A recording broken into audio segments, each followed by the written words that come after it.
ప్రముఖ గాయని ఆశా భోస్లే కన్నుమూశారు. గుండె ఊపిరితిత్తుల సమస్యలతో నిన్న ముంబై బ్రీచ్ క్యాండీ ఆసుపత్రిలో చేరిన ఆమె చికిత్స పొందుతూ తుదిశ్వాస విడిచారు. 1933లో మహారాష్ట్ర సాంగ్లీలో జన్మించిన ఆశా భోస్లే ప్రముఖ గాయని లతా మంగేష్కర్కు సోదరి. ఇప్పటి వరకు 1000కి పైగా బాలీవుడ్ చిత్రాలకు పాటలు పాడిన భోస్లే 2000 సంవత్సరంలో దాదాసాహెబ్ ఫాల్కే అవార్డు అందుకున్నారు. 2 సార్లు జాతీయ ఉత్తమ గాయని, 7 సార్లు ఫిలింఫేర్ అవార్డు అందుకున్నారు. 2008లో పద్మవిభూషణ్ అందుకున్నారు. మరాఠీ సినిమాతో కెరియర్ ప్రారంభించిన భోస్లే 12,000కు పైగా పాటలు పాడారు.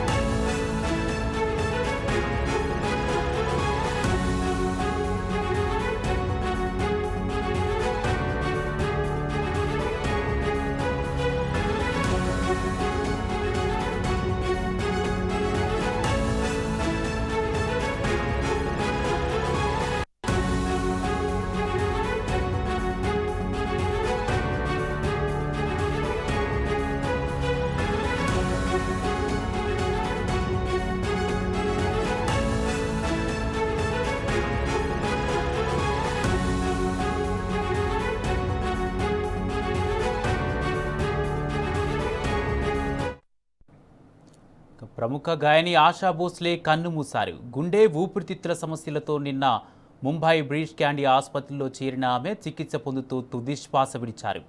ఇదే అంశానికి సంబంధించి మరిన్ని అప్డేట్స్ మా ప్రతినిధి సురేష్ అందజేస్తారు. సురేష్, ప్రముఖ గాయని ఆశా భోస్లే కన్నుమూశారు, దీనికి సంబంధించి అప్డేట్స్ ఏంటి? కుమార్, ఇవాళ ముంబై ఆసుపత్రిలో ఆశా భోస్లే చికిత్స పొందుతూ మరణించడం జరిగింది. దాదాపుగా 92 సంవత్సరాల వయసున్నాయని ప్రస్తుతం అనారోగ్య కారణంగా హాస్పిటల్లో ట్రీట్మెంట్ తీసుకుంటూ చనిపోయినటువంటి వార్తలను తెలుస్తుంది. ప్రముఖ గాయని 1933లో జన్మించినటువంటి ఆశా భోస్లే హిందీ, మరాఠీ, తమిళంతో పాటు తెలుగు భాషల్లో కూడా తన గానాన్ని వినిపించినటువంటి లెజెండరీ సింగర్ ఇవాళ కన్నుమూసినట్టుగా అధికారికంగా హాస్పిటల్ వర్గం నుంచి మనకు తెలుస్తున్నటువంటి సమాచారం. బాలీవుడ్ సంగీత రంగంలో దశాబ్దాల పాటు అగ్రగామిగా అగ్రస్థానంలో ఉన్నటువంటి ఆశా భోస్లే ఇక్కడ లేరని మనకు తెలిసినటువంటి సమాచారం. కుమార్, ప్రస్తుతం ఆశా భోస్లే ఎక్కడున్నారు, తదుపరి ప్రక్రియ ఎలా ఉండబోతుంది, ఎప్పటి వరకు అంత్యక్రియలకు సంబంధించిన అప్డేట్స్ ఎప్పటి వరకు వచ్చే అవకాశం ఉంది? అదే ప్రస్తుతం హాస్పిటల్ నుంచి మనకు అందుతున్నటువంటి రిపోర్ట్స్ ప్రకారం ట్రీట్మెంట్ తీసుకుంటూ ఆమె చనిపోయారు. ముంబైలో ఉన్నారు. అంత్యక్రియలు ఎక్కడ కొనసాగిస్తారనేటువంటిది ఇంకా కుటుంబ సభ్యులు నిర్ణయించాల్సింది.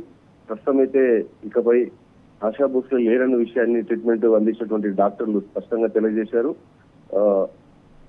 మల్టీ ఆర్గాన్ ఫెయిల్యూర్ కారణంగా ఈ మరణం సంభవించినట్టుగా మెడికల్ రిపోర్ట్స్ నుంచి మనకైతే ప్రస్తుతం అందుతున్నటువంటి సమాచారం. చెస్ట్ ఇన్ఫెక్షన్, అలాగే అలసట సమస్యలు గత కొద్దేళ్ల నుంచి కూడా ఆమె ఎదుర్కొంటున్నటువంటి సమస్యల్లో, ఆరోగ్య సమస్యల్లో మనకు తెలిసినటువంటి సమాచారం. ముంబైలోని బ్రీచ్ కెనడీ హాస్పిటల్లో ప్రస్తుతం అడ్మిట్ అయ్యి ట్రీట్మెంట్ తీసుకున్నటువంటి ఆశా భోస్లే చికిత్స పొందుతూ ఉండగా పరిస్థితి క్షీణించి చనిపోయినట్టుగా, మల్టీ ఆర్గాన్ ఫెయిల్యూర్ కారణంగానే మరణించినట్టుగా మనకు అందుతున్నటువంటి సమాచారం. భౌతిక కాయాన్ని సోమవారం ఉదయం 11 గంటలకు ఆమె నివాసంలో ముంబైలోనే అందుబాటులో ఉంచబోతున్నారు. అయితే శివాజీ పార్క్ లో అంతిమ సంస్కరణలు చేసేటువంటి అవకాశం ఉన్నట్టుగా తెలుసుకున్నటువంటి సమాచారం. అయితే దీనిపైన ఇంకా కుటుంబ సభ్యులు స్పష్టత ఇవ్వాల్సింది. పూర్తిగా రాష్ట్ర గౌరవాలతో ఆశా భోస్లే అంత్యక్రియలు మహారాష్ట్ర ప్రభుత్వం చేపట్టే దిశగా నిర్ణయం తీసుకున్నట్టు తెలుస్తుంది. Kumar, right, thank you Suresh.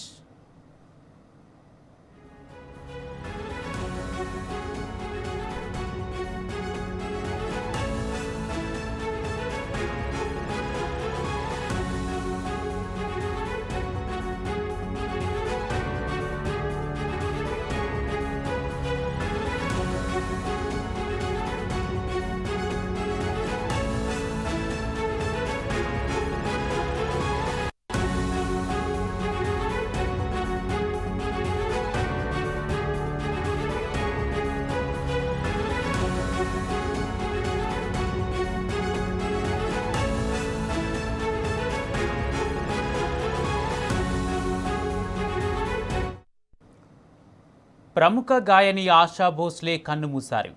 గుండె ఊపిరితిత్తుల సమస్యలతో నిన్న ముంబై బ్రీచ్ క్యాండీ ఆసుపత్రిలో చేరిన ఆమె చికిత్స పొందుతూ తుదిశ్వాస విడిచారు.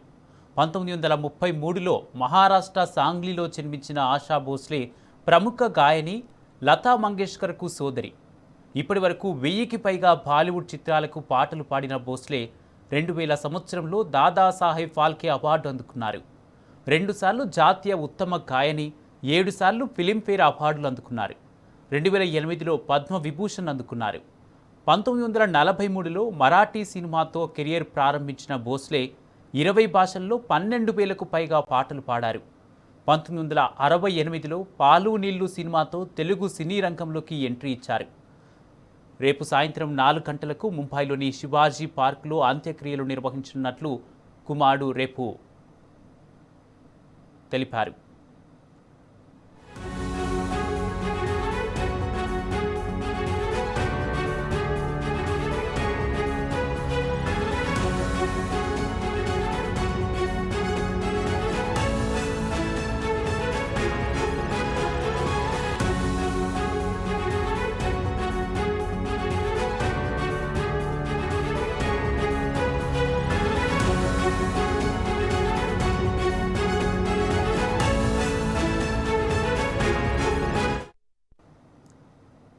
ప్రముఖ గాయని ఆశా భోస్లే కన్నుమూశారు. గుండె ఊపిరితిత్తుల సమస్యలతో నిన్న ముంబై బ్రీచ్ క్యాండీ ఆసుపత్రిలో చేరిన ఆమె తుది శ్వాస విడిచారు. 1933 సెప్టెంబర్ 8న మహారాష్ట్ర సాంగ్లీలో జన్మించిన ఆశా భోస్లే ప్రముఖ గాయని లతా మంగేష్కర్కు సోదరి. ఇప్పటి వరకు 1000కి పైగా బాలీవుడ్ చిత్రాలకు పాటలు పాడిన భోస్లే 2000 సంవత్సరంలో దాదాసాహెబ్ ఫాల్కే అవార్డు అందుకున్నారు. 2 సార్లు జాతీయ ఉత్తమ గాయని, 7 సార్లు ఫిలింఫేర్ అవార్డులు అందుకున్నారు. 2008లో పద్మ విభూషణ్ అందుకున్నారు. 1943లో మరాఠీ సినిమాతో కెరియర్ ప్రారంభించిన భోస్లే 20 భాషల్లో 12,000కు పైగా పాటలు పాడారు. 1968లో పాలు నీళ్లు సినిమాతో తెలుగు సినీ రంగంలోకి ఎంట్రీ ఇచ్చారు. రేపు సాయంత్రం 4 గంటలకు ముంబైలోని శివాజీ పార్క్లో అంత్యక్రియలు నిర్వహించనున్నట్లు కుమారుడు ఆనంద్ భోస్లే వెల్లడించారు. రేపు ఉదయం 11 గంటలకు అభిమానుల సందర్శనార్థం ఉంచనున్నారు.